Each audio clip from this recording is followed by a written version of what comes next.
Olá, professor Sávio, tutor Lucas, meu nome é Francinaldo Augusto, faço parte do Porto Pombal. Conforme a tarefa pedida essa semana é gravar um vídeo sobre mutação gênica. Então vamos lá, mão à obra, né? Bem pessoal, nesta aula vamos falar da mutação gênica. Bem, para falar da mutação gênica, é bom lembrar do nosso material genético, ou seja, o nosso DNA ele é composto de nucleotídeos, que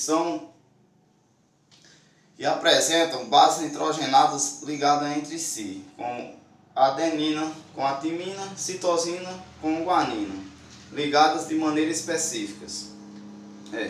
Bom, pessoal, a mutação é a alteração hereditária na sequência dessas bases da molécula DNA.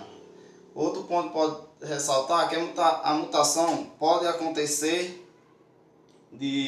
quando um único par de bases for substituído, ou quando houver uma deleção nesses pares de base, numa par de base, ou então houver a adição de novos pares de base no complexo, né? No caso, nós podemos ter uma mutação espontânea ou uma mutação induzida. Quando ocorrer a mutação espontânea, ocorre sem uma causa conhecida. Essa mutação ocorre raramente, embora varie de gene para gene, assim como de organismo para organismo. Só lembrando, pessoal, que essa causa de mutação, elas são herdadas de erros metabólicos na hora da replicação do DNA, né, no caso. Já a mutação induzida, elas são aquelas em que os organismos são expostos a agentes mutagênicos, né? No caso, tais como radiações ionizantes e raios ultravioletas e algumas substâncias químicas, no caso. Também vale ressaltar outro fator também importante que pode induzir uma característica do indivíduo a uma mutação ou de um alelo. É a causa de entrada e vírus numa célula. Ele também pode induzir a um indivíduo ou a um alelo, formar um alelo mutante, no caso, né? Assim podemos perceber também que a mutação acontece ao acaso. A gente não temos como controlar esse processo. Sim, outro fator que poderá acontecer depois de uma mutação, na verdade, é o surgimento de novos alelos mutantes. Esse novo alelo ele pode determinar as características existentes entre indivíduos de uma mesma espécie, por exemplo. Ou seja, eles estão ligados à coevolução de espécies, né? Bem, o fato é que temos, durante essa criação desses novos alelos mutantes, a gente temos duas possibilidades, né, em relação a esses novos alelos. Eles podem apresentar características vantajosas ou características negativas ao indivíduo, né? Em relação às características vantajosas, esses indivíduos portadores desse alelo, eles terão uma maior chance de sobreviver, né? No caso, vão ter uma maior chance de sobreviver. E então eles serão selecionados pela seleção natural. No entanto, os indivíduos que apresentarem a característica negativa, esses indivíduos, esse novo alelo for negativo ou deletérico, ele tende a desaparecer de uma população. Isso porque os indivíduos portadores desses alelos, eles serão eliminados pela seleção natural.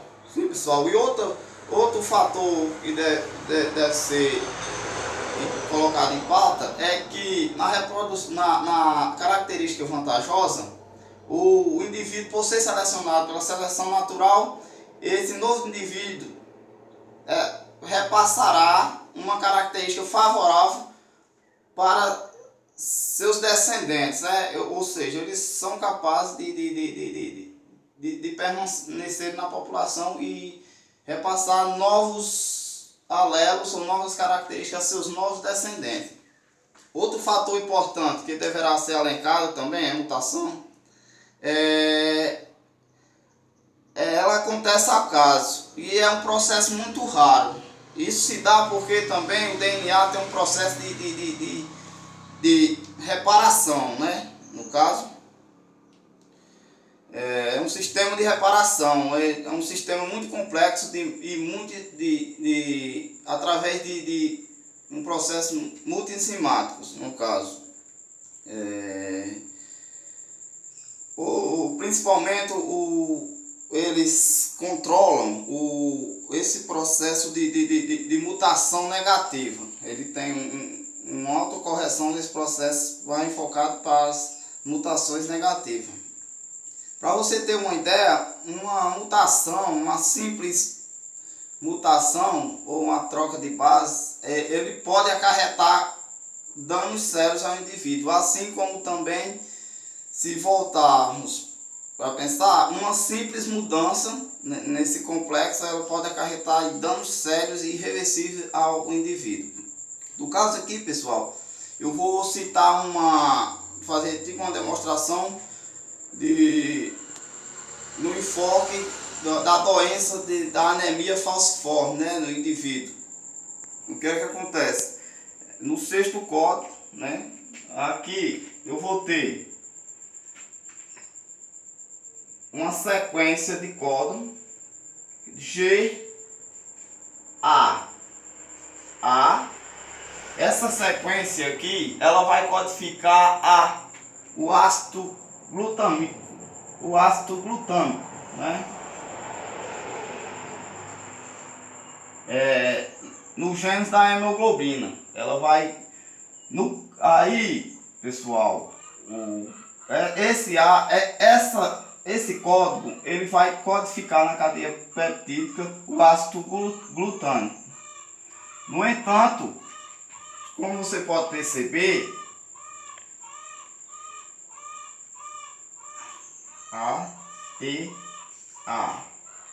houve uma transversão dessas bases aqui. De GAA passou a ser GTA. Uma transversão entre a adenina e a timina, no caso. Ou tipo uma substituição aqui de base aqui.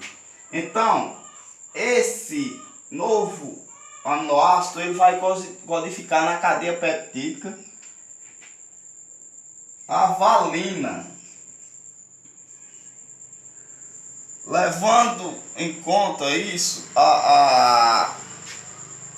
aqui ele vai tipo alterar o gene da hemoglobina, que posteriormente vai alterar o formato da hemácia, das hemácias, né?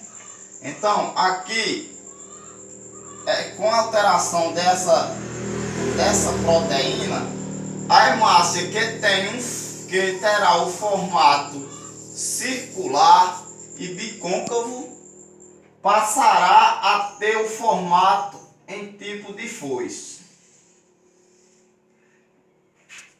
Bem, pessoal, com essa alteração dessa hemácia, aí se caracteriza a anemia falciforme. O que vai dificultar, porque a hemácia é responsável pelo transporte de oxigênio nas células. Então, com esse formato aqui em forma de foice, vai dificultar o transporte de oxigênio entre os nossos tecidos e assim vai acarretar numa anemia falciforme e devido à má distribuição de oxigênio entre os tecidos do nosso corpo ou entre as células do nosso corpo. Bem, pessoal, é apenas isso e até breve.